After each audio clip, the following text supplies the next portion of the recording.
নমস্কার। বিশ্বকবি রবীন্দ্রনাথ ঠাকুরের কবিতা প্রশ্ন। মাগো, আমার ছুটি দিতে বল, সকাল থেকে পড়েছি যে মেলা। এখন আমি তোমার ঘরে বসে করব শুধু পড়া পড়া খেলা।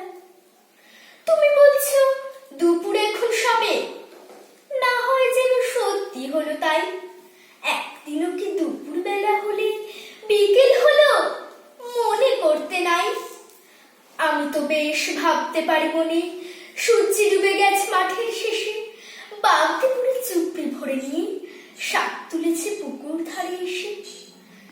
আধার হলো মাদার গাছের তলা, কালি হয়ে এলো দিঘির জল। হাটের থেকে সবাই এলো ফিরে, মাঠের থেকে এলো চাষির দল।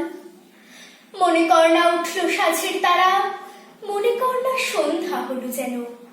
রাতের বেলা দুপুর যদি হয়, দুপুর বেলা রাত হবে না কেন? নমস্কার।